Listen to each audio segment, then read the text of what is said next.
فاتحہ۔ بسم اللہ۔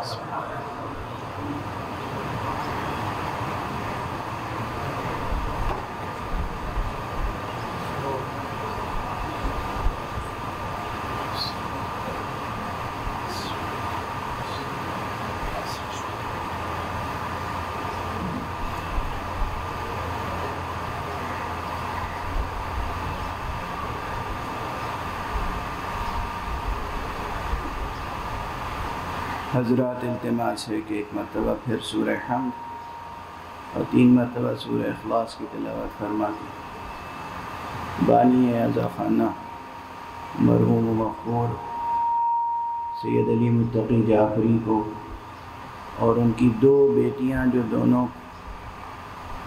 ذاکرہ اہل بیت تھی، مرحومہ صغیر فاطمہ اور مرحومہ سلطانہ، اور جملہ مومنین و مومنات کی روحوں کو، خصوصاً مرحوم سید مظفر علی شاہ سابق وائس چانسلر مہران یونیورسٹی کی روح کو بھی احسان کریں۔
اعوذ باللہ من الشیطان الرجیم،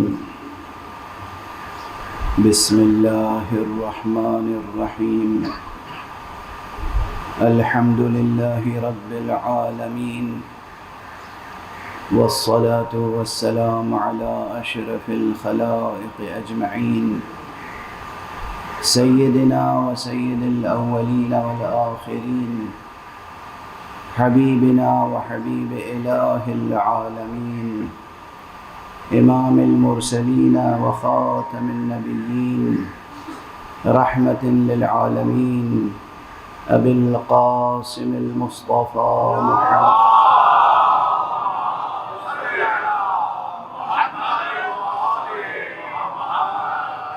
وعلى أهل بيته الطيبين الطاهرين الهداة المهديين المعصومين المظلومين، واللعنة الدائمة على أعداء الحق والدين. أما بعد، فقد قال الله تعالى عز اسمه في محكم كتابه ومتقن خطابه: بسم الله الرحمن الرحيم، شهد الله أنه لا إله إلا هو والملائكة وأولو العلم قائما بالقسط، لا إله إلا هو العزيز الحكيم، صدق الله العلي العظيم.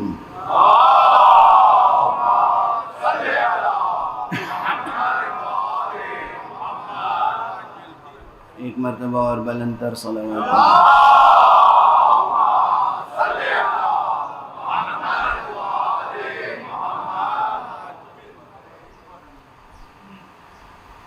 عزیزان ایمانی اور مسلمانان حسینی،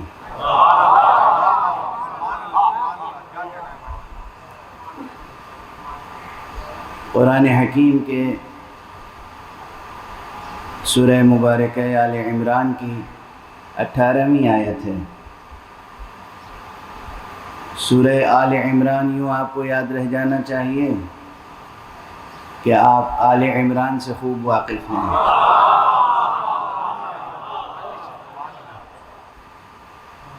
اور اس آیت کا نشان ہے، آیت کا نمبر ہے 18۔ یہ اس لیے یاد رہ جانا چاہیے کہ کربلا میں 18 جوانان بنی ہاشم تھے۔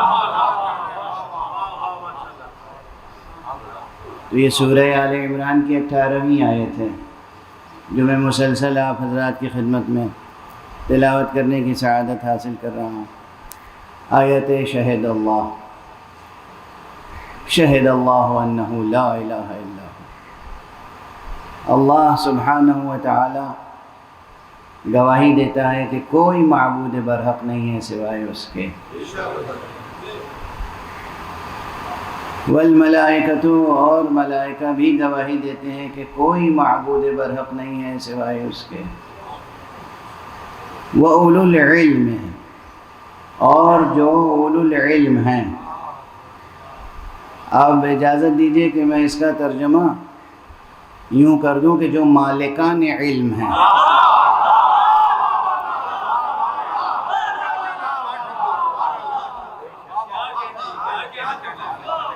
جو مالکان کشور علم ہیں، جو سروران جو سروران کشور علم ہیں، وہ بھی گواہی دیتے ہیں کہ کوئی معبود برحق نہیں ہے سوائے اسے ایک ذات برحق کے۔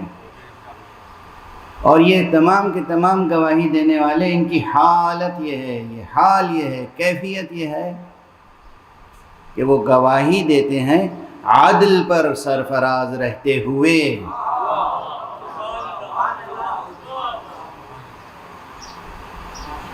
لا الہ الا هو العزیز الحکیم، کوئی نہیں ہے معبود برحق سوائے اس عزیز حکیم کے۔ گزارش کر چکا آپ کی خدمت میں کہ بظاہر اس آیت میں مضمون توحید ہے، مضمون وحدانیت ہے، اور اگر آپ حضرات کے حافظے پر بھروسہ کروں تو مجھے یہ یقین رکھنا چاہیے کہ آپ کے ذہنوں میں اس فقیر کا یہ جملہ محفوظ ہوگا کہ اصلاً یہ قرآن مجید وہ کتاب ہے جس کا موضوع ہی توحید ہے۔ یہ بہت اہم نکتہ ہے، یہ بہت اہم مسئلہ ہے کہ قرآن مجید اگر کوئی کتاب ہے تو پھر ہر کتاب کا کوئی ایک موضوع ہوتا ہے۔ آپ کسی لائبریری میں چلے جائیں، کوئی اسٹوڈنٹ، کوئی اسکالر، کوئی صاحب ذوق، کوئی اہل نظر کسی لائبریری میں چلا جائے، جس کتاب پر بھی انگلی رکھے گا، ہاتھ رکھے گا، اس سے پوچھئے یہ کتاب کا موضوع کیا ہے، وہ ایک لفظ میں جواب دے گا۔ حالانکہ کتاب سینکڑوں یا ہزاروں صفحوں پر مشتمل ہوگی، اس میں بہت سی باتیں ہوں گی، بہت سے مضامین ہوں گے، بہت سے مسائل ہوں گے، بہت سے نکات ہوں گے، بہت سے لطائف ہوں گے، بہت سی دقیقہ سنجیاں ہوں گی، مگر اس کا موضوع کوئی ایک ہوگا۔ وہ کہہ دے گا یہ تاریخ کی کتاب ہے، یہ فزکس کی کتاب ہے، یہ ریاضیات کی کتاب ہے، یہ طبیعیات کی کتاب، ایک لفظ میں جواب دے دے گا۔ تو اگر قرآن مجید ہاتھ میں لیں آپ اور پوچھے کوئی آپ سے کہ اس کا موضوع کیا ہے، تو تقریباً ایسا لگتا ہے کہ 1400 برس تک یہ مسئلہ طے نہ ہو پایا کہ قرآن مجید کا موضوع کیا ہے۔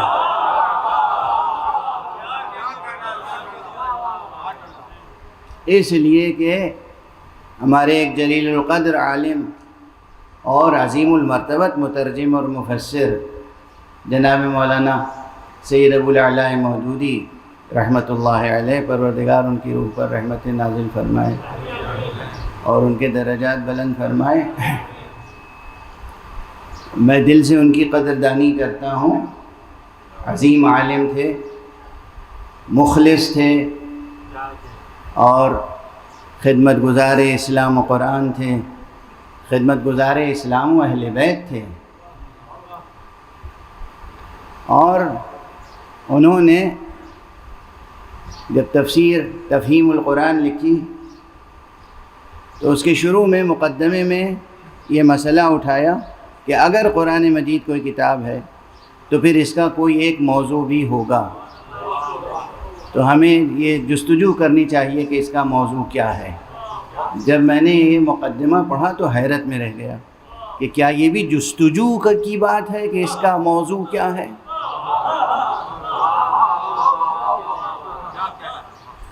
اور اس کے بعد چونکہ اس زمانے میں ایگزسٹنشیلزم جو ہے، جدیدیت اور جدیدیت کی فلسفیانہ اساس فلسفے میں اور ادب میں، وجودیت کا فلسفہ، ایگزسٹنشیلزم کا فلسفہ بہت عام تھا، اور اس میں مرکزی حیثیت، مرکزی اہمیت انسان کو دی گئی ہے۔ تو اس لیے غالباً یا اور کچھ اسباب و علل ہوں گے، انہوں نے یہ فیصلہ صادر کیا مختصر سی بحث کے بعد کہ قرآن مجید کا موضوع انسان ہے۔ یہ فقیر ان سے اختلاف کرتا ہے۔ میں نے تقریری اور تحریری دونوں طور پر یہ بات عرض کرنے کی کوشش کی ہے کہ قرآن مجید کا موضوع انسان نہیں ہے۔ قرآن مجید کا موضوع ہے توحید، توحید حق صمدی، اور از اول تا آخر عرض کر چکا ہوں، اس منبر پہ بھی عرض کر چکا ہوں گا 7-8 برس پہلے، از اول تا آخر، بسم اللہ سے لے کر والناس تک قرآن مجید میں ہزاروں لاکھوں کروڑوں مسئلے حیات اور کائنات کے بیان ہوئے ہیں، مگر تمام مسئلے ایک ہی اساس پر، ایک ہی بنیاد پر، ایک ہی محور پر طے کیے گئے ہیں، اور وہ ہے اساس توحید۔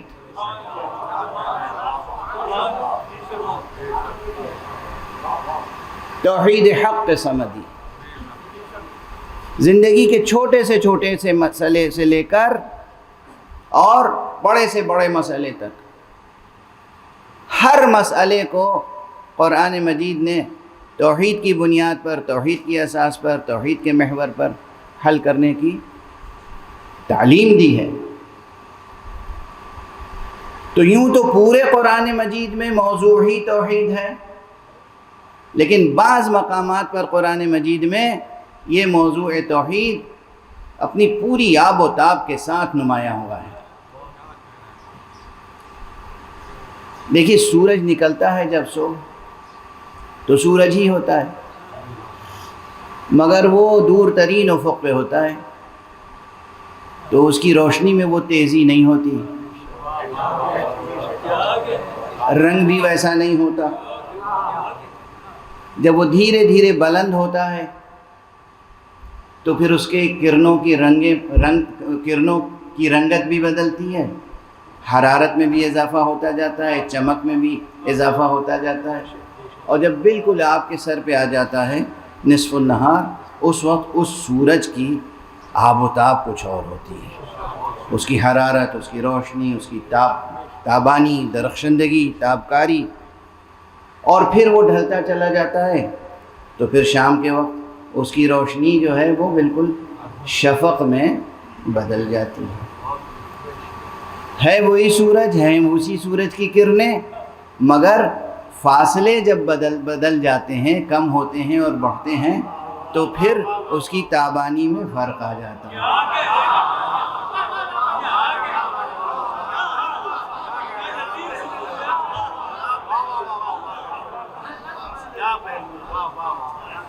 تو اسی طرح کوئی حقیقت، دیکھیں محسوس مثال دے کر آپ کے لیے بات روشن ہو گئی۔ قرآن مجید کی 6000 سے زیادہ آیتوں میں ہر جگہ توحید کی تجلی ہے، مگر بعض مقامات پر توحید کی درخشندگی بہت زیادہ نمایاں ہوتی ہے۔ ان مقامات میں سے ایک مقام یہ آیہ شہد اللہ ہے، اللہ خود گواہی دیتا ہے۔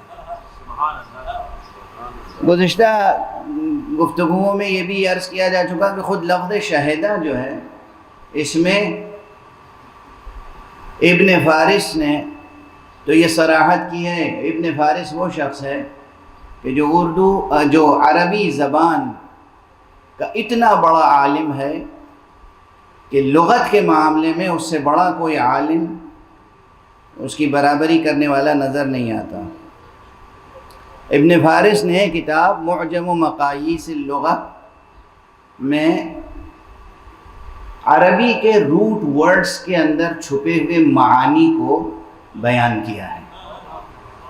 تو اس نے کہا یہ شین، الشین والدال والہاء والدال، اس میں اصل یدل علی الحضور، علی حضور وعلم واعلام، اس میں 3 معانی ہیں۔ ایک ہے حضور، یعنی جسے آپ کہتے ہیں حاضر و ناظر ہونا، حضور، یا موجود ہونا، اور دوسرے معنی ہے صرف علم، شہدہ گویا علمہ، اور تیسرے اعلام، شہدہ یعنی جو علم اس کے پاس تھا اس کی گواہی دی، علم کا اظہار کیا، علم کو منتقل کیا۔ بعض دوسرے ارباب لغت نے اور محققین نے ایک معنی کا اور اضافہ کیا اور کہا کہ اس کے معنی قضاوت کے بھی ہیں، فیصلہ کرنا، شہدہ یعنی فیصلہ کیا۔ اور ان تمام معانی کے شواہد قرآن مجید ہی کی آیتوں سے پیش کیے ہیں۔ اب وہ رفتہ رفتہ عرض کرتا چلا جاؤں گا، لیکن مجلس کے تقاضے بھی پورے کرنے ہوتے ہیں کہ یہ مجلس ہے۔ تو ایک فقرے میں عرض کروں کہ جب آپ عام طور پر بھی کسی قضیے میں، کسی مقدمے میں جج کے سامنے کھڑے ہوتے ہیں گواہی دینے کے لیے، تو یہ آپ کا ایک عمل تینوں معانی کا حامل ہوتا ہے۔ اگر آپ سچے گواہ ہیں، اگر کرائے کے گواہ نہیں ہیں، اگر سچے گواہ ہیں تو تینوں معانی، یعنی آپ گواہی دیتے ہیں، یعنی جو علم ہے آپ کے پاس اسے ظاہر کرتے ہیں، بیان کرتے ہیں، اعلام کرتے ہیں۔ جو علم ہے تو اس کا معنی علم ہے آپ کے پاس، اور علم وہی شمار ہوتا ہے کہ قاضی جج پوچھتا ہے یہ واقعہ آپ کے سامنے ہوا تھا، آپ نے دیکھا ہے، یعنی حضور، آپ حاضر تھے۔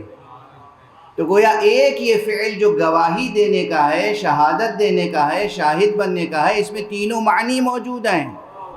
حاضر ہونے کے معنی بھی موجود ہیں، عالم ہونے کے معنی بھی موجود ہیں، اور علم کو منتقل کرنے یعنی اعلام کے معنی بھی موجود ہیں۔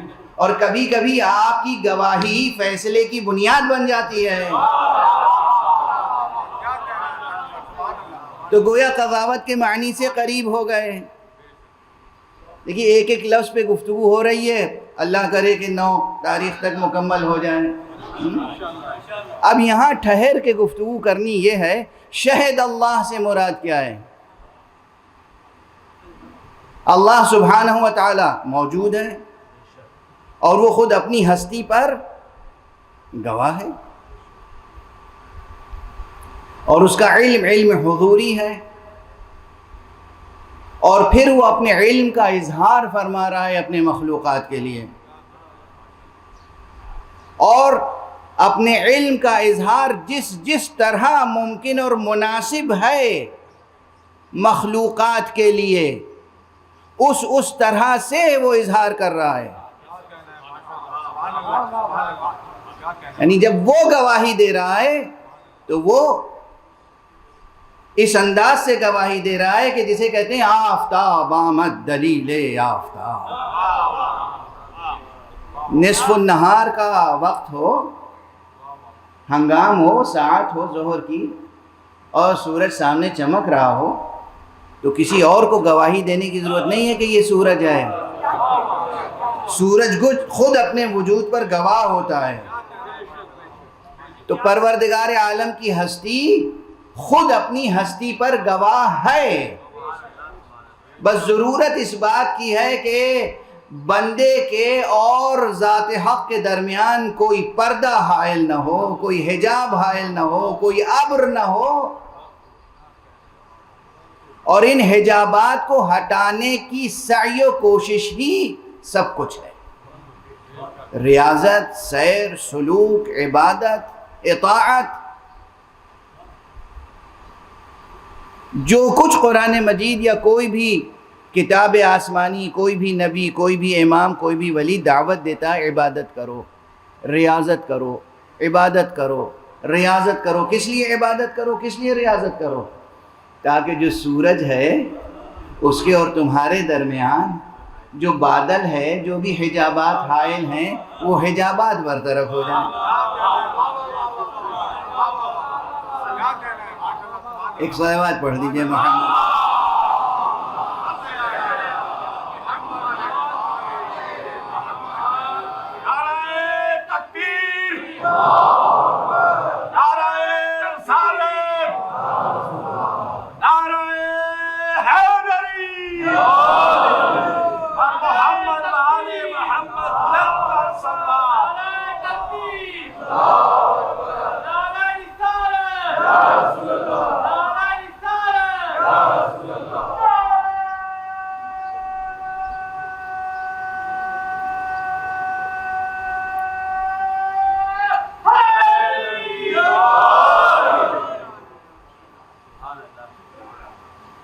کل ہی غالباً میں نے عرض کیا تھا کہ یہ بھی واضح رہے کہ ریلیونس کیا ہے اس بحث کا۔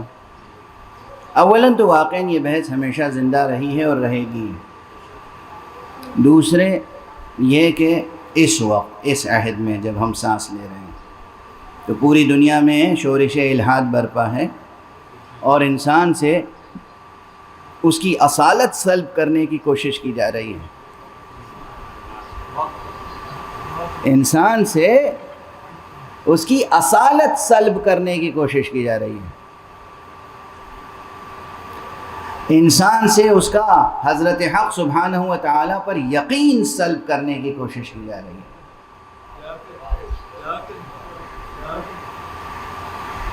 یونیورسٹیز کے نصاب ایسے ڈیزائن کیے جاتے ہیں کہ وہاں سے پڑھ کے جو بچہ نکلے ملحد ہو، وہ اللہ کا بندہ نہ رہ جائے، وہ کسی بھی سرمایہ دار کی کسی کل کا کسی مشین کا پرزہ بن کے رہ جائے۔ جو ہولسٹک اپروچ پہلے ہوا کرتی تھی تعلیم میں، وہ اب نہیں ہے۔ معاف کریں گے میرے جوانان عزیز، غور کریں گے، نظر ثانی کریں گے، دیکھیں گے کہ اکثر یہ ہوتا ہے کہ لوگوں کو پڑھا لکھا سمجھا جاتا ہے، لیکن آگے بس کیسے عرض کروں،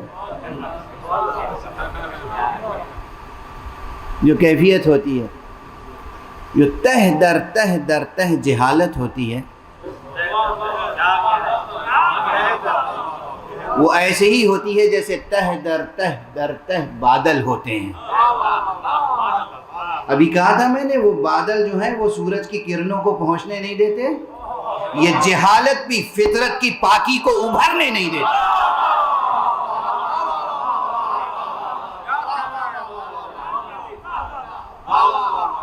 یہ جو فطرت پاکیزہ ہے، اس کے اندر جو روشنی ہے، معلوم ہے نا آپ کی فطرت کتنی پاکیزہ ہے؟ کس نے بنائی ہے یہ فطرت؟ یہ فطرت کس نے بنائی ہے؟ یونیورسٹیوں کے کورس جو ہیں ان پر بھروسہ نہ کیجیے گا۔ روزی روٹی کمانے کے لیے سیکھ لیجئے، مگر یہ نہ سمجھیے گا کہ بس کل علم یہی ہے۔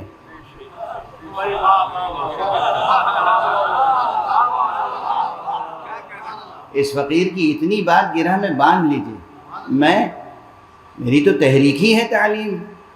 خوب تعلیم حاصل کیجئے، ہر میدان میں جا کے تعلیم حاصل کیجئے۔ یونیورسٹیز میں جو آخری ڈگریاں ہوتی ہیں وہاں تک پہنچے ہیں آپ، لیکن آج کل کی یونیورسٹیز کے جو نصاب ہیں ان نصابوں پر بھروسہ نہ کیجیے۔ وہی کل علم نہیں ہے، علم اس کے علاوہ بہت کچھ ہے۔ اگر اسی کو کل علم سمجھ لیا تو سمجھیے کہ تہ در تاریک جہالتوں کے نیچے دب کے رہ جائیں گے۔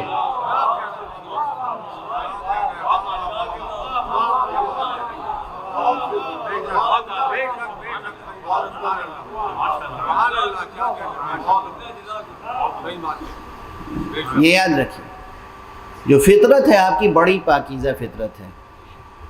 نفیس فطرت ہے۔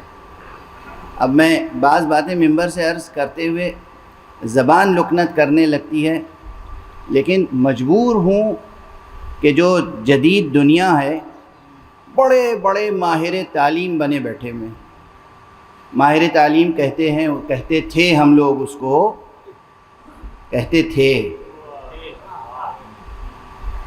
جس کی کوشش ہوتی تھی کہ انسانی مولود کے اندر پوشیدہ تمام فطری صلاحیتوں کو پروان چڑھانے کے لیے یہ نصاب بنائے گا،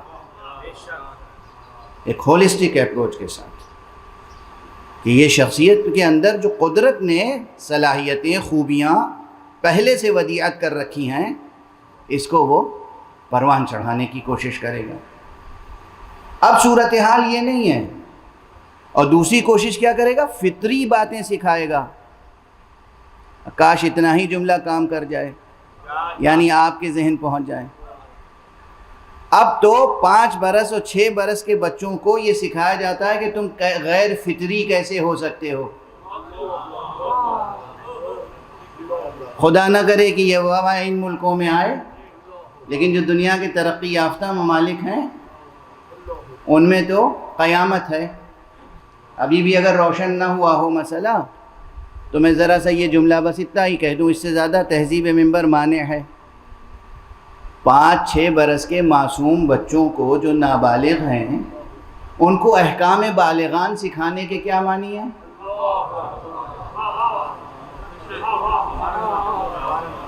کیا معنی ہے؟ تعلیم کی خدمت ہے؟ یہ کوئی پازیٹیو انداز ہے سوچنے کا؟ یہ ماہر تعلیم ہونے کے یہ ثمرات ہیں؟ چائلڈ سائیکولوجی سمجھنے کے یہ ثمرات ہیں؟ تہذیب شناسی کے یہ تقاضے ہیں؟ ثقافت شناسی کے یہ تقاضے ہیں؟ یہ تعمیر انسانیت ہے یا انسانیت کی ہلاکت کے اسباب؟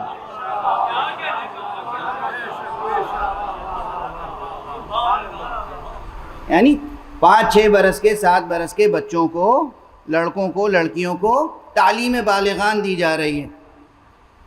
بس اس سے زیادہ تو وضاحت میں نہیں کر سکتا۔ اور اسے آپ تعلیم کہیں گے یا تخریب؟ اور پوری دنیا میں لندن سے آ رہا ہوں، وہاں سب سے زیادہ مصیبت اس وقت یہ، ہر شخص آتا ہے، مولانا بتائیے کیا کریں، مولانا بتائیے کیا کریں، مولانا بتائیے کیا کریں۔ 6 برس کا بچہ گھر پہ آتا ہے، مجھ سے یہ پوچھتا ہے، بتائیے میں کیا کروں۔ یہ تعلیم گاہیں ہیں یا یہ دنیا کے ویسٹرن کیپٹلزم کا جو نظام ہے، اس کے فاسق و فاجر و گنہگار ظالم افراد نے ہائر کر کے ایسے مفکرین کو ایسا ڈیزائن کرنا چاہا ہے تعلیم کا نصاب کہ انسانیت تباہ ہو جائے، صرف ان کے چند خانوادے رہ جائیں کرۂ ارض پر عیش کرنے کے لیے، باقی سب حشرات الارض ہیں۔ آپ یقین رکھیے کہ جو ویسٹرن کیپٹلزم ہے بطور خاص، اس کے آگے انسان کی کوئی حقیقت نہیں ہے۔ آپ کی حقیقت کتنا ہی بڑا دانشور ہو، یہ جناب ہلال نقوی صاحب تشریف فرمائیں، پروردگار ان کی عمر میں اضافہ فرمائے، عمر خضر عطا فرمائے، شاعر اہل بیت ہیں، خدمت گزار مکتب اہل بیت ہیں، نقاد ہیں، ادیب ہیں، مرثیے کہے ہیں، نہ جانے کتنے بچے اب ان کے زیر تربیت ہیں۔ ان جیسے دانشوروں کی نظام سرمایہ داری میں کیا اہمیت ہے، کیا حقیقت ہے؟ نہ جاہل کی حقیقت ہے، نہ عالم کی حقیقت، نہ شاعر کی حقیقت ہے، نہ ادیب کی حقیقت، نہ قانون داں کی حقیقت ہے، نہ فقیہ کی حقیقت، کوئی کچھ ہو اس کی کوئی حقیقت نہیں ہے۔ حشرات الارض کی طرح ہیں ان کے سامنے سب، ان کے سامنے سب سے زیادہ اہم ان کی خودی، ان کے اپنے خواہشات نفس، ان کے اپنے اسباب عیش، بس، اور کچھ نہیں۔ واضح ہے؟ اس نظام کے خلاف بھی اگر تنقید کی جائے تو بعض حضرات کو اچھا نہیں لگتا، اور یقین فرمائیے کہ پوری دنیا میں اس وقت جو خرابیاں ہیں وہ ان کی نحوستیں ہیں. پوری دنیا میں جہاں بھی جو دہشت گردی ہو رہی ہے، جہاں بھی جو ٹیررزم ہو رہا ہے، جہاں بھی جو فتنہ اور فساد ہو رہا ہے، وہ اس کی جڑیں جا کے ویسٹرن کیپٹلزم میں تلاش کر لیجئے آپ. میں کسی ایک ملک کو نہیں میں ملزم قرار دے رہا ہوں، اور میں کسی ایک فرد کو بھی ملزم قرار نہیں دے رہا ہوں. واضح رہے، اگر کوئی تلملا اٹھے تو وہ اپنے ضمیر کا خود جائزہ لے.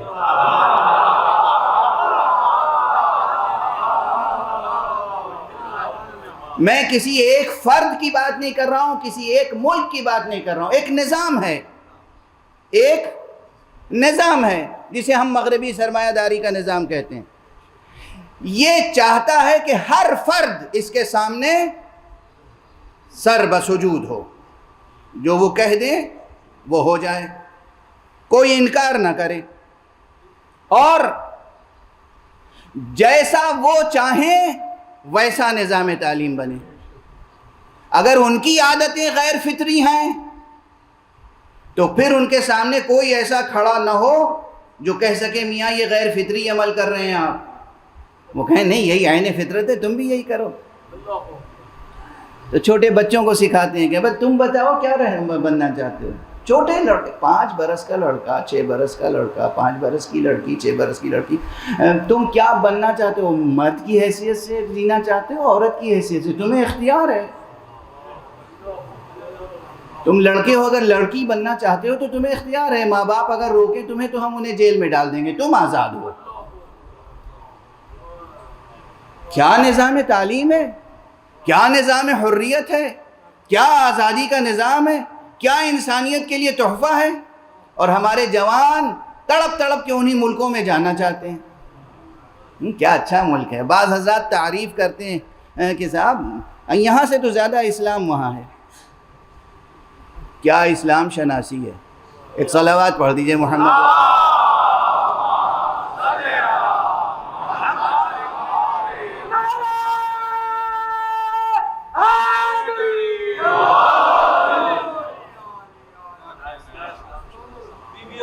کیا اسلام شناسی ہے.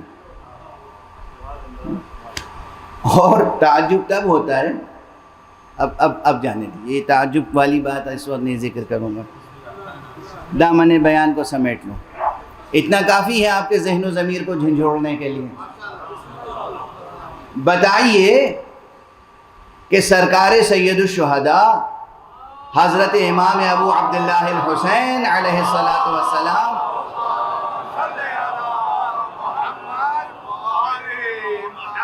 نے قیام کس لیے کیا تھا؟ اسی لیے تو کہ ایک نظام پیدا ہو رہا تھا جو غیر فطری تھا.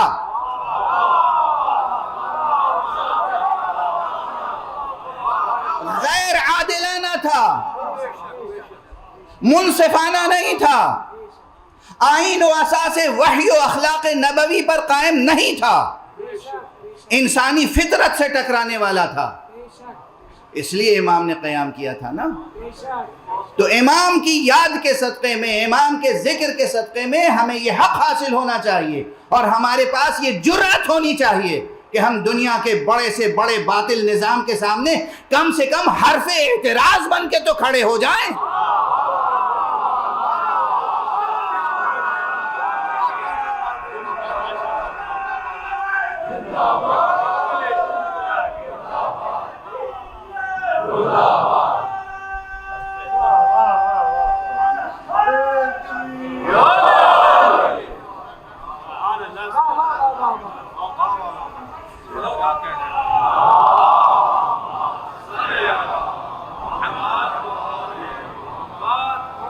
اب جو وہ یہ چاہتے ہیں کہ یہ آ جائے، منقلب ہو جائے دنیا، یعنی آپ سوچئے، پھر سوچئے. میں کیا عرض کروں، اب وقت میرا ساتھ دے یا نہ دے، آپ میرا ساتھ دیجئے گا.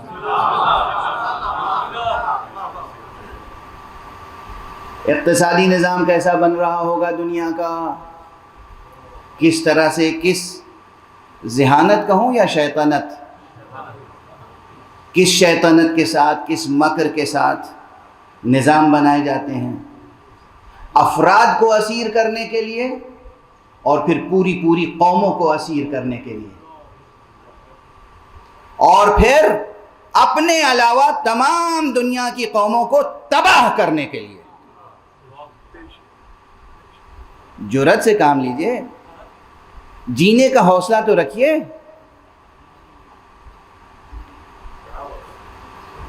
جینے کا تو حوصلہ رکھیے۔ زندگی رہے گی تو زندگی کی لذتیں بھی رہیں گی۔ لذتوں کی فکر نہ کیجئے، جینے کی فکر کیجئے۔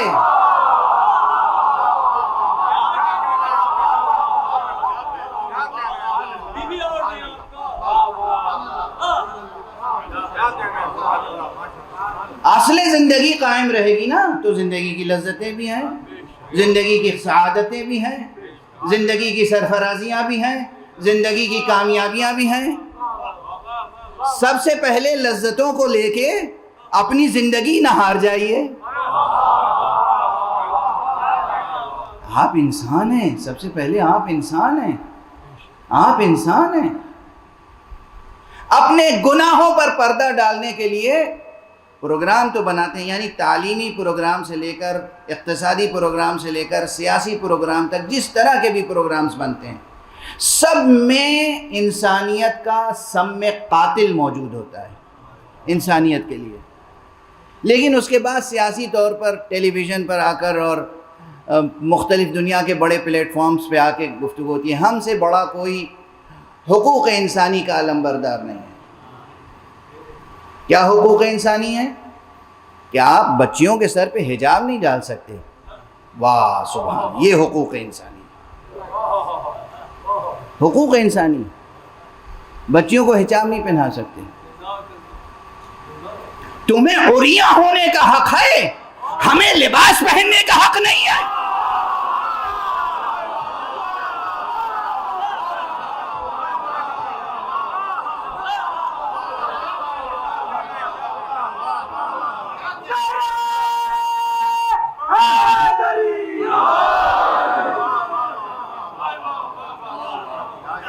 کیا حق ہے تمہیں؟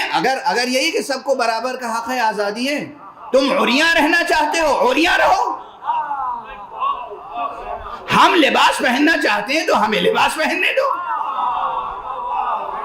ہم تمہیں اگر لباس پہنائیں تو جبر، تم ہمارا لباس چھینو تو آزادی۔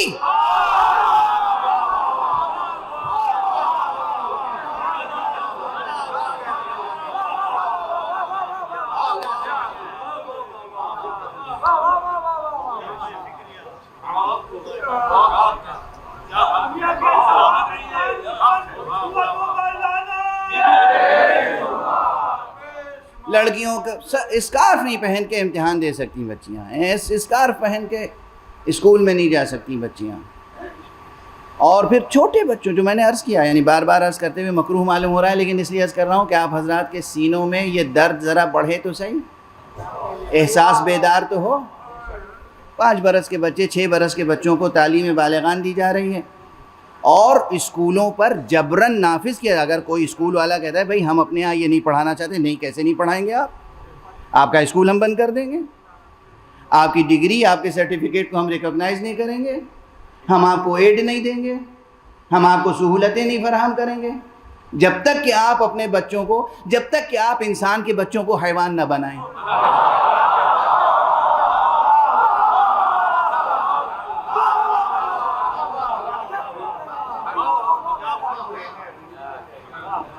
یہ جو دنیا کا موجودہ نظام ہے ابھر رہا ہے، اور دھیرے دھیرے وہ پھیلایا جا رہا ہے ہر چھوٹے بڑے ملک میں۔ سمجھ رہے ہیں کہ کہاں سے کہاں تک بات پہنچ رہی ہے؟ بے مہار ہیں ان کے جذبات، بے مہار ہیں ان کے عزائم، بے مہار ہیں ان کے منصوبے، اور کوئی رکاوٹ نہیں ہے، صرف 2 رکاوٹیں ہیں، یا فطرت پاکیزہ انسانی، یا اس پاکیزہ فطرت انسانی کی گواہی جس چیز پہ دیتی ہے، یعنی حقیقت حق وجود سمدی، اللہ کی حقیقت۔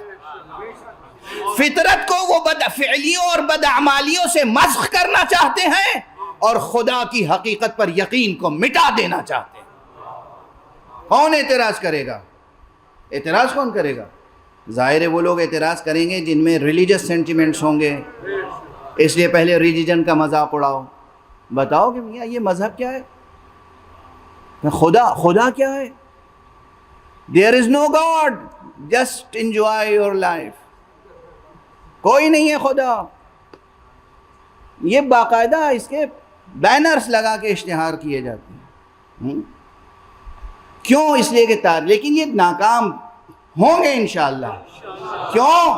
تاریخ ہے، ہمیشہ جتنا بھی کوئی طاغوت وقت، کوئی سرکش، کوئی ظالم، کوئی فاسق، کوئی فاجر جتنا بھی بلند ہو جائے، جتنا بھی بڑھ جائے، جتنا بھی مضبوط ہو جائے، اس کا لشکر جتنا بڑا ہو، اس کا خزانہ جتنا بڑا ہو، فرعون بن جائے، نمرود بن جائے، حامان بن جائے، شداد بن جائے، مگر وہ کسی ایک موسیٰ سے، کسی ایک ابراہیم سے، کسی ایک محمد سے، کسی ایک حسین سے ہار کے رہے۔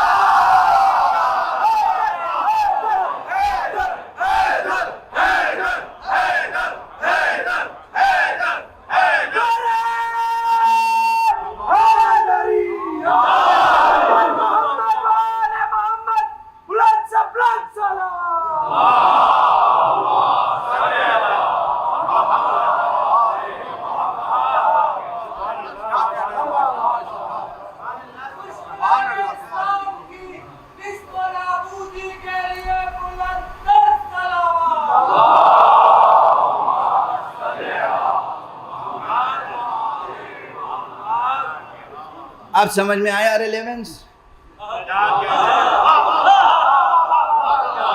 بتاؤ توحید پہ گفتگو ہو یا نہ ہو؟ بتاؤ خدا کی بات کریں یا نہ کریں؟ اللہ کا تذکرہ ہونا چاہیے یا نہیں؟ اور ایک ہی بیان میں دونوں ریلیونس قائم ہو گئے۔ اللہ کا ذکر کریں یا نہیں؟ اور بتاؤ حسین کا ذکر کریں یا نہیں؟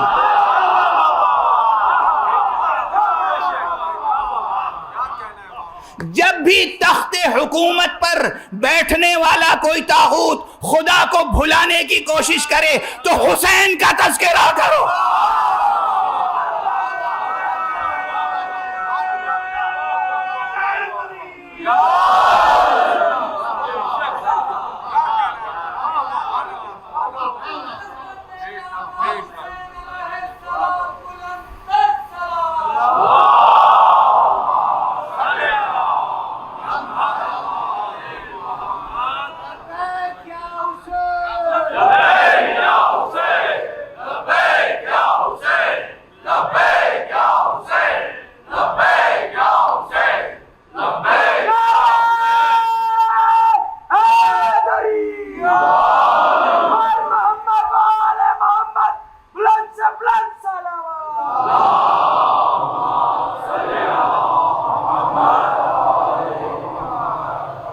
یہ ہے ریلیونس۔ اللہ ایک زندہ حقیقت ہے، حقیقت میں وہی زندہ رہے گا جو اس زندہ حقیقت سے وابستہ رہے گا۔ جو اس زندہ حقیقت سے اپنا رشتہ توڑ لے گا وہ زندہ بھی رہے گا تو مردوں کی طرح چلتی پھرتی لاشیں ہوں گی، زندہ افراد بشر نہ ہوں گے۔ اللہ ایک زندہ حقیقت ہے، اسے محسوس کرو، اسے درک کرو، اس کو اپنے دل میں بساؤ، اس کو اپنی آنکھوں میں بساؤ۔ یہ واحد نامرئی شے ہے جو آنکھوں میں بسی رہتی ہے۔ وہ ہے نامرئی مگر آنکھوں میں بسی رہتی ہے۔ یہ حقیقت شہد اللہ، اللہ خود اپنی ہستی پہ گواہ ہے۔ اور کس طرح گواہ ہے؟ تذکرہ کر دوں، کل پوری روایت نہیں ہو سکی تھی تو اس وقت مکمل کر دوں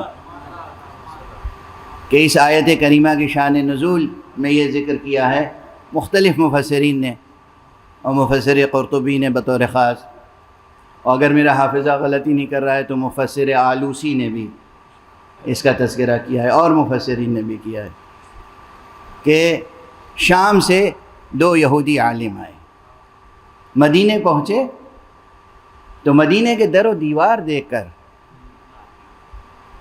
مدینے کی عمارتیں اور مدینے کے کھنڈر دیکھ کر انہوں نے ایک دوسرے سے کہا کہ یہ نبی خاتم کا، نبی آخر الزمان کا شہر نہیں لگتا؟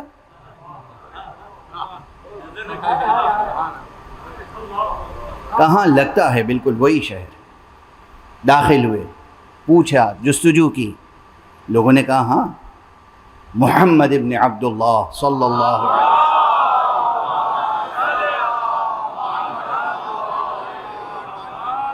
ہیں، موجود ہیں، مدینے میں تشریف رکھتے ہیں۔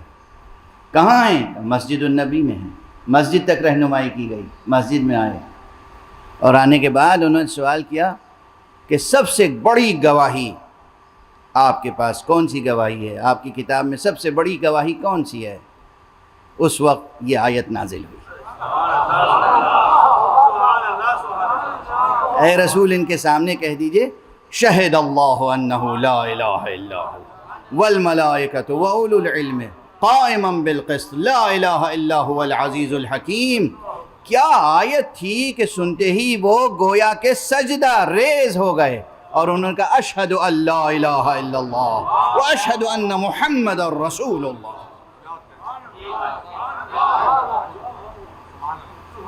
بڑی عظیم الشان شان نزول بھی ہے، بڑی جامعیت ہے۔ میں نے کل عرض کیا تھا نا، خط گلزار میں کلک مشیت نے پورا قصیدہ توحید لکھ دیا ہے۔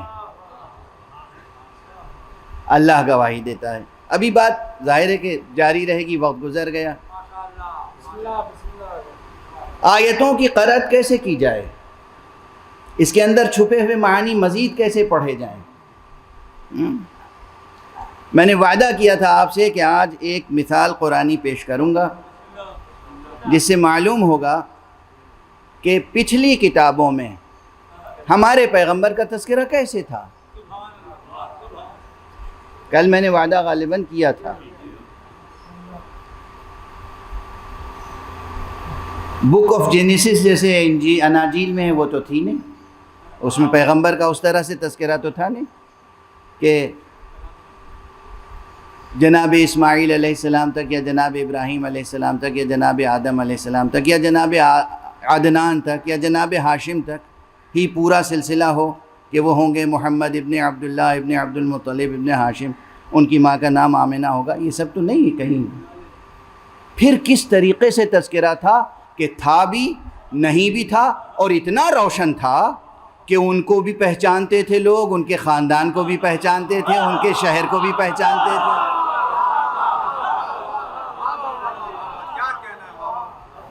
یہ ہے یا نہیں اہم بحث؟ کتنی دلچسپ ہے اور کتنی اہم، کتنی دلچسپ ہے اور کتنی اہم۔ اب قرآن مجید میں جس طریقے سے پہلے کتابوں میں کیوں کھل کے نام کیوں نہیں لیا جا سکتا تھا؟ خاندان کا، بنی ہاشم سے ہوں گے، عبداللہ کے بیٹے ہوں گے، محمد ان کا نام ہوگا، دوسرا نام ان کا احمد ہوگا، اور باقی ان کی تمام تفصیلات۔ اس لیے کہ علم دینے کا سلیقہ بھی عالم کے پاس ہونا چاہیے۔ اس پروردگار سے بڑا نہ کوئی عالم ہے، نہ اس سے زیادہ کسی کے پاس سلیقہ ہے۔ ابھی نظام تعلیم پر گفتگو ہو رہی تھی، ایک جملہ اور اس ضمن میں کہہ دوں یہاں پر کہ ہمارے بزرگ علماء، پرانے علماء، ہر ایک کو شاگرد نہیں بناتے تھے،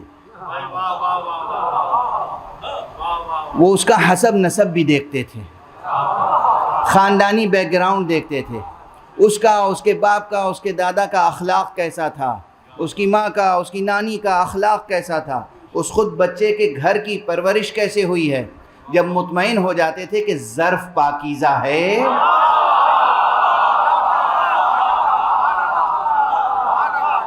تو پھر بادئ ناب علم اس میں انڈیل دیتے تھے کسی غلیظ برتن میں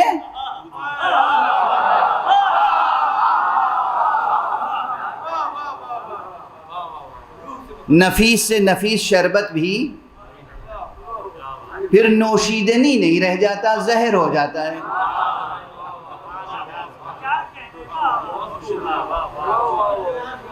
تو ہمارے بزرگ علماء ہر ایک کو علم نہیں دیتے تھے، طالب علم نہیں بناتے تھے۔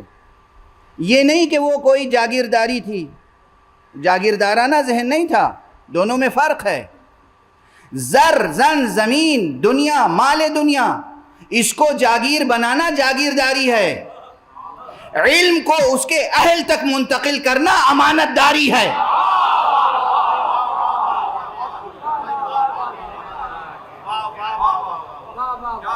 جاگیر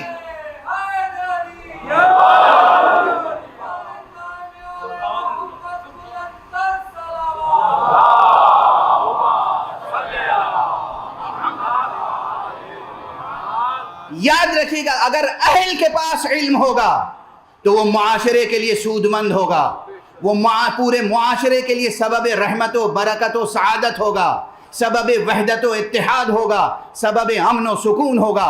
اور اگر کسی کم ظرف کے پاس علم ہوگا تو وہی فتنہ پردازی کرے گا، وہی تفرقے پیدا کرے گا، وہی حزبیت پیدا کرے گا، وہی انتشار پیدا کرے گا، وہی فتنہ و فساد کا سبب ہوگا۔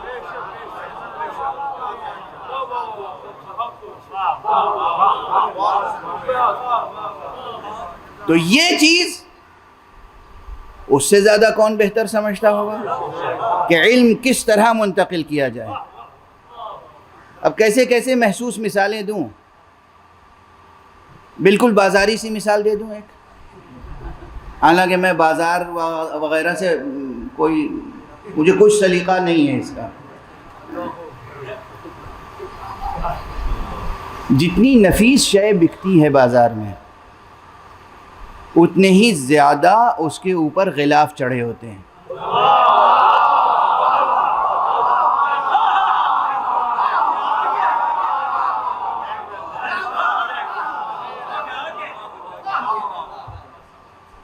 آپ بہترین سے بہترین عطر لینے چلے جائیے، مثلا اتنا بڑا ڈبہ نظر آئے گا پہلے،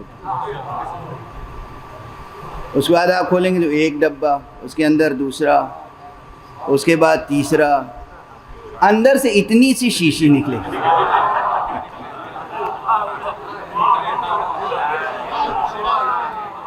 وہ اتنی سی شیشی ایسی ہوگی کہ اس کا اتنا سا عطر لگائیے گا تو وہاں تک خوشبو جائے گی۔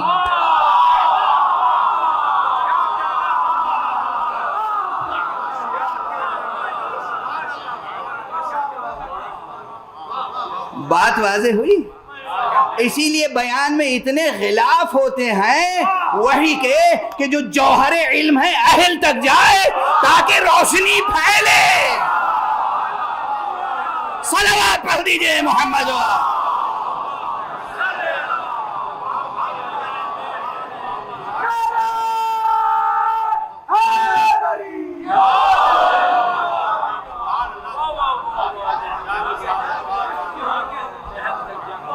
تاکہ علم کی روشنی پھیلے، اہل کے پاس رہے گی بات تو علم کی روشنی پھیلے گی، نہ اہل کے پاس رہے گی وہ دوسروں کا چراغ زندگی بھی گل کر دے گا، روشنی کیا پھیلائے گا، اور نتیجتاً اپنا مستقبل بھی تاریک کر لے گا۔ تو اہل ضروری ہے۔ اس لیے بیان الہی ایسا ہوتا ہے کہ بیان کا بیان ہے، حجاب کا حجاب۔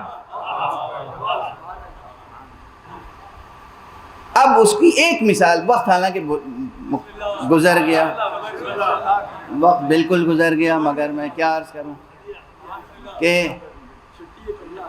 ایک مقام دیکھ لیجئے، ایک مقام، بہت سی مثالیں دینے کا دل چاہ رہا تھا آج اب بغیر کسی تمہید کے جب تک آپ کا ذہن تیار نہ ہو جائے مثال دینے سے بھی فائدہ نہیں ہوتا ہے۔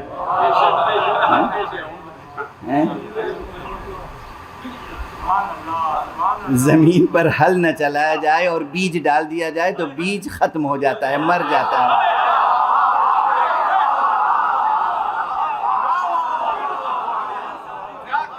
پھر وہ روئیدہ نہیں ہوتا، پھر وہ شجر سایہ دار اور شجر بارور نہیں بنتا۔ اس لیے پہلے ضروری ہے کہ زمین پر ہل چلایا جائے اور پھر اس کی مٹی کو نرم کیا جائے، پھر اس میں تھوڑا سا پانی کا چھڑکاؤ کیا جائے، پھر اس میں بیج ڈالا جائے، پھر بات برابر کی جائے، تاکہ وہ شجر سایہ دار اور شجر بارور بنے۔ تو اب اتنی بات اگر سمجھ میں آ گئی تو دیکھیے کہ اگر کہیں کسی کتاب میں لکھا ہو کہ بھئی وہ لوگ وہ ہوں گے جنہیں تم دیکھو گے کہ ہر وقت رکوع اور سجدہ کرنے والے ہوں گے اور ان کی پیشانیوں پر سجدے کا نشان بنا ہوا ہوگا، اور یہ کہہ کے خاموش ہو جائے، تو اس عبارت سے آپ کیا سمجھیں گے؟ کس کے بارے میں ہے یہ کس کے بارے میں؟ وہ لوگ ایسے ہوں گے کہ جیسے زمین میں کوئی دانہ بویا گیا ہو اور اس سے نرم نازک چھوٹا سا اخوا پھوٹے، پھر وہ بڑھے، پھر وہ مضبوط ہو، پھر وہ بارور ہو، ایسا کہ بونے والے زارے خوش ہوں اور منکران نعمت الہی غیظ و غضب کا شکار ہو جائیں اور چپ ہو جائے۔ اس سے کیا سمجھ میں آئے گا؟ ہماری آپ کی کیا سمجھ میں آیا؟ کس کا تذکرہ ہے یہ؟ دنیا کی ہر قوم میں، ہر ملت میں، ہر قبیلے میں، ہر مسلک میں کچھ لوگ ایسے مل جائیں گے جس کے ماتھے پر نشان ہوگا۔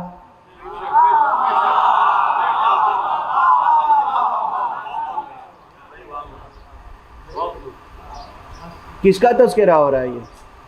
یہودیوں میں کتنے عبادت گزار تھے، مسیحیوں میں کتنے عبادت گزار تھے، مشرکوں میں کتنے ہیں؟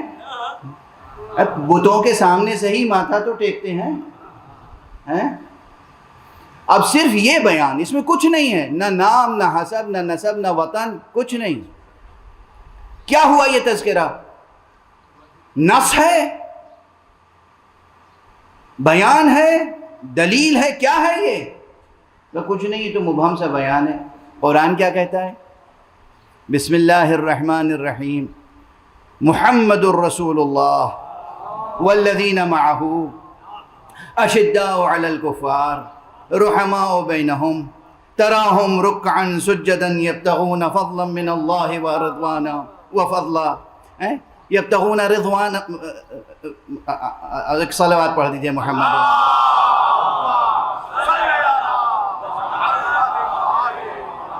یبتغون فضلا من اللہ ورضوانا، اور اس کے بعد یہ بیان، یعنی تم انہیں دیکھو گے تراہم رکعا سجدا یبتغون فضلا من اللہ ورضوانا سیماہم فی وجوہہم من اثر السجود، تم انہیں دیکھو گے تو دیکھو گے کہ وہ رکوع کرنے والے ہیں، سجدہ کرنے والے ہیں، اپنے رب سے فضل الہی اور رضوان الہی کو طلب کرنے والے ہیں، ان کے چہروں پر، ان کی پیشانیوں پر سجدوں کے نشان ہیں۔ اس کے بعد کہتے ہیں ذالک مثلہم فی التوراۃ، یہ ان کی مثال ہے تورات میں۔ قرآن خود بتا رہا ہے یہ تورات میں جو بیان کیا ہے ہم نے کہ تم دیکھو گے ایک ایسا گروہ جو رکوع کرنے والا ہوگا، سجدہ کرنے والا ہوگا، پروردگار سے فضل الہی اور رضوان الہی طلب کرنے والا ہوگا، اور پروردگار سے، اور ان کے چہرے ایسے ہوں گے کہ جو سجدوں کے نشان سجے ہوئے ہوں گے ان پر۔ یہ دراصل تذکرہ محمد اور ان کے ساتھیوں کا ہے، نہ نام ہے نہ نشان ہے۔ تذکرہ کس کا ہے؟ توریت میں ہم نے اس طرح محمد کا تذکرہ کیا اور محمد کے ساتھیوں کا تذکرہ کیا، نام نہیں آیا، صفات بیان کیے۔ اگر یہ اسلوب سمجھ میں آ جائے تو پھر پڑھو انما ولیکم اللہ ورسولہ والذین آمنوا الذین یقیمون الصلاۃ ویؤتون الزکاۃ وہم راکعون۔ نام کسی کا نہیں ہے، تذکرہ علی کا ہے۔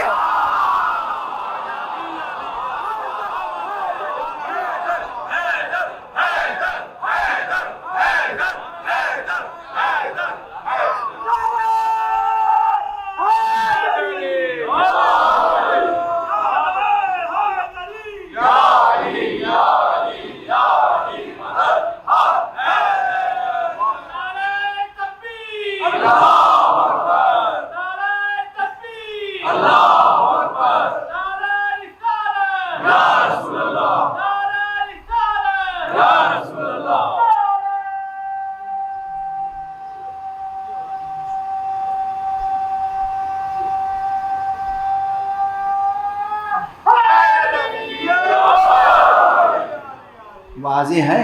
عبارت کو عبارت سے ملا لیجئے، کردار کو کردار سے ملا لیجئے، پھر نام کو نام سے ملا لیجئے گا. خود خدا کہہ رہا ہے، ارشاد فرمایا کہ ہم نے یہ مثال دی ہے کس کی؟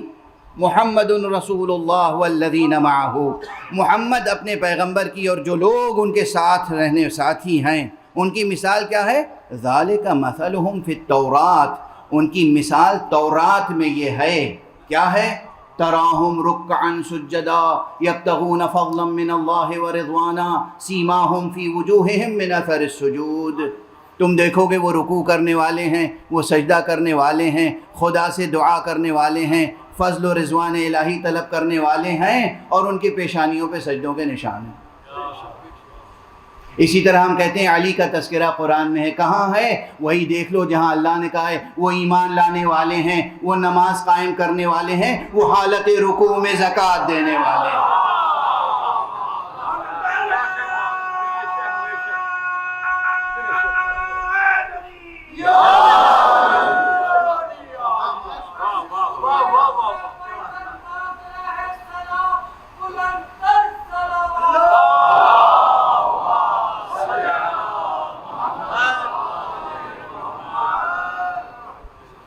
Methodology of reading religious texts یا methodology of reading of divine revelations. اللہ سبحانہ و تعالیٰ کی طرف سے نازل ہونے والی آیتوں اور کتابوں کے پڑھنے کی ایک میتھوڈولوجی ہے. کس طریقے سے پڑھا جائے، کس طریقے سے سادہ لفظوں میں، عام لفظوں میں خاص باتیں ہیں لکھی ہوئی ہیں، عام لفظوں میں خاص باتیں لکھی ہوئی ہیں. بتائے گا کون؟ اب بتائے گا کون؟ کوئی عام آدمی نہیں بتائے گا. اسی لیے خود پیغمبر اکرم صلی اللہ علیہ وآلہ وسلم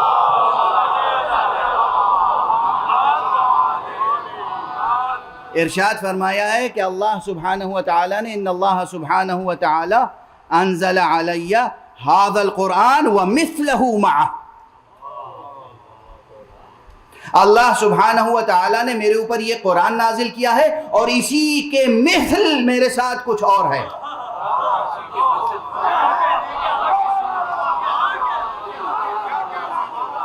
مثل قرآن بھی وہیں سے نازل ہوا ہے.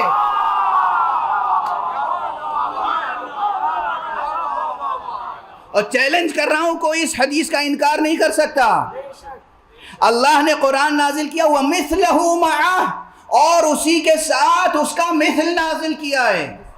یعنی جناب موسیٰ پہ توریت نازل ہوئی، یہ آیتیں نازل ہوئیں، جناب توریت نے انہی آیتوں کی تفصیل کی کہ تمہیں معلوم ہے ہارون یہ جو لکھا ہوا ہے تراہم رکعن سجدا، تم دیکھو گے کہ وہ رکوع کرنے والے ہیں، سجدہ کرنے والے ہیں. یہ ہر ایک کو نہ سمجھ لینا، یہ نسل ابراہیم میں آنے والے محمد مصطفیٰ کا تذکرہ ہے.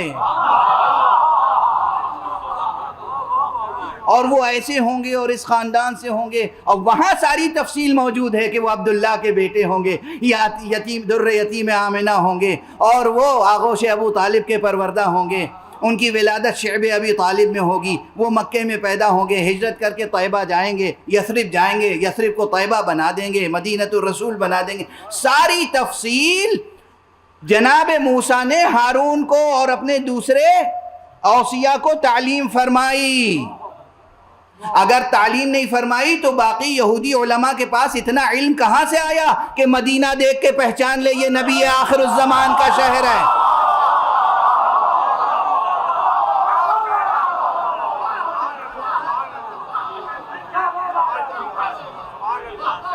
واضح ہے. اسی طریقے سے قرآن مجید میں اور بھی مقامات ہیں. پانی کا تذکرہ بہت ہے قرآن میں، کنووں کا تذکرہ بہت ہے قرآن میں، تالابوں کا تذکرہ قرآن میں ہے، بہت سی چیزوں کا تذکرہ ہے. مگر ایک آیت اب اور اجازت دے دیجئے. سورہ مبارکہ ملک، تبارک الذی بیدہ الملک وَهُوَ عَلَىٰ كُلِّ شَيْءٍ قَدِيرٌ، اس سورہ مبارکہ کی آخری آیت پڑھ لیجئے. أَرَأَيْتُمْ إِنْ أَصْبَحَ مَاؤُكُمْ غَوْرًا فَمَن يَأْتِيكُم بِمَاءٍ مَّعِينٍ، کیا تم نے غور کیا ہے کہ جب تمہارا آب زلال، جب پانی زمین میں جذب ہو جائے گا، غائب ہو جائے گا، تو دوبارہ کون پانی کو ظاہر کرے گا؟ عام آدمی کیا سمجھے گا؟ پانی کا تذکرہ ہے، پانی کے ختم ہو جانے کا تذکرہ ہے، دوبارہ پانی کے پیدا ہونے کا تذکرہ ہے۔ اور جب معصوم تشریح کرے گا، کہے گا یہ عام پانی نہیں ہے، یہ سلسلہ رشد و ہدایت سے آخری امام کا تذکرہ ہے کہ تم نے تذکرہ کیا ہے جب وہ پردہ غیب میں ہوگا تو ایک طویل مدت کے بعد پھر کون ہے جو اسے ظاہر کر کے سامنے لا؟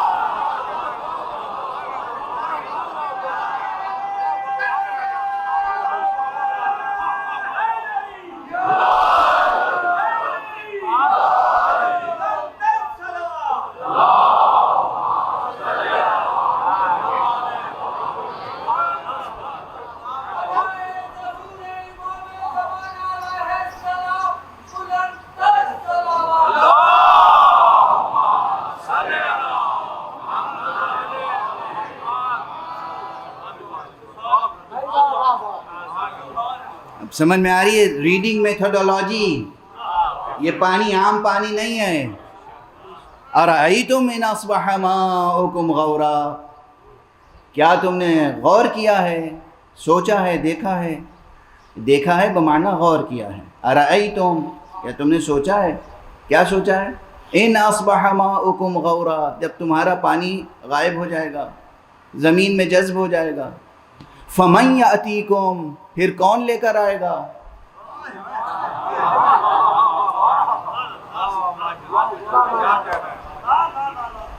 لفظ عام ہے، معنی خاص،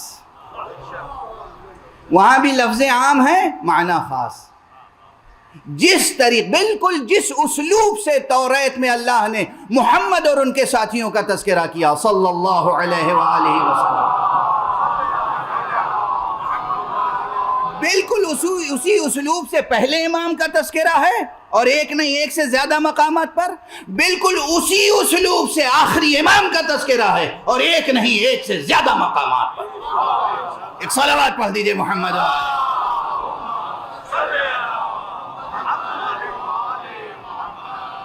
تصدیق کون کرے گا؟ اولو العلم قائما بالقسط، وہ بتائیں گے جو مالکان کشور علم ہیں کہ اس بیان سے مراد کیا ہے، اس آیت سے مراد کیا ہے، اس استعارے سے مراد کیا ہے، اس تشبیہ سے مراد کیا ہے، اس کلمے میں کیا معنی پوشیدہ ہیں، اس عام سے کون خاص مراد ہے، اس خاص سے کون عام مراد ہے۔ بس گفتگو تمام، گفتگو روک رہا ہوں۔ جو مالکان کشور علم ہیں وہ جب کسی کو اہل سمجھتے ہیں تو چاہے ظاہری طور پر ماحول بھی نہ ہو علم دینے کا، مگر پھر بھی علم دے کے گزرتے ہیں۔ اسی لیے تو نیزے پر سرکار سید الشہداء کا سر قرآن مجید کی تلاوت کر رہا تھا، بس ایک فقرے میں آپ کی طبیعتیں منقلب ہو گئیں۔ جو مالکان کشور علم ہیں، آج 3 محرم ہو گئی، کیسی بے چینی سے محرم کا انتظار رہتا ہے اور کس تیزی کے ساتھ محرم گزر جاتا ہے۔ ہم ہمیشہ روتے ہیں سرکار سید الشہداء پر، محرم میں زیادہ سے زیادہ گریہ کرنے کی کوشش کرتے ہیں، پھر بھی ہمیشہ یہی احساس رہتا ہے آقا آپ کی عزاداری کا حق ادا نہ ہوا۔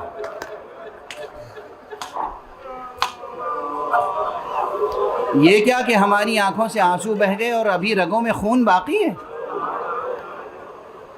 یہ کون سی عزاداری ہوئی؟ آقا ہم نادم ہیں، آقا ہم شرمسار ہیں، آقا ہم سے آپ کی عزاداری کا حق ادا نہیں ہو سکتا۔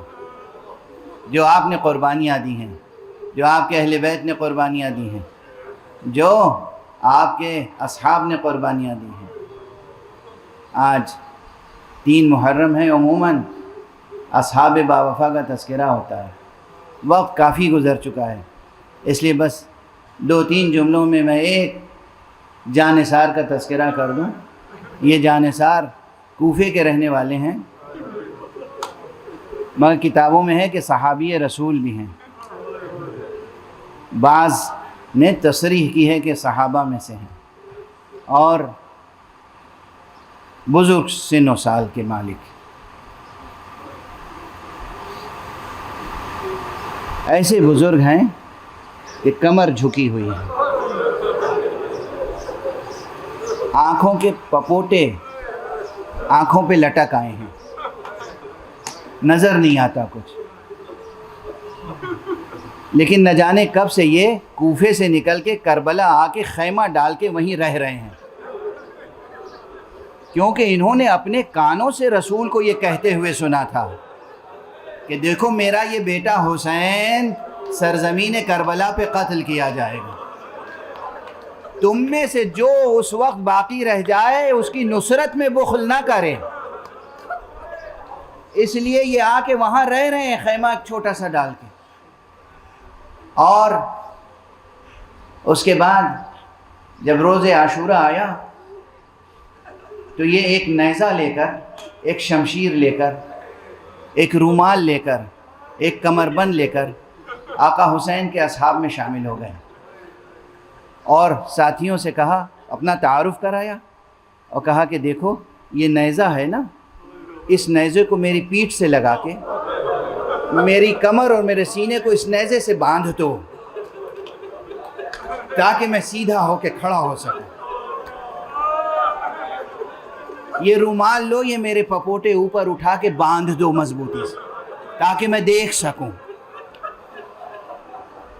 اور اس طرح آمادہ ہو کر ہاتھ میں تلوار لے کر آقا حسین کی بارگاہ میں آ گئے۔ انس ابن حارث کاہلی، اور آگے کہا، یا ابا عبداللہ، یا ابن رسول اللہ، رسول خدا کے فرزند، اجازت ہے کہ میں آپ کے لیے جہاد کروں، آپ کے اوپر جان نثار کروں؟ تاریخ میں ہے، ارباب مقاتل نے لکھا ہے، ارباب تاریخ نے لکھا ہے، آقا حسین نے اس ضعیف العمر مجاہد کی ہمت مردانہ دیکھی اور اس کے بعد گریہ کرنا شروع کر دیا۔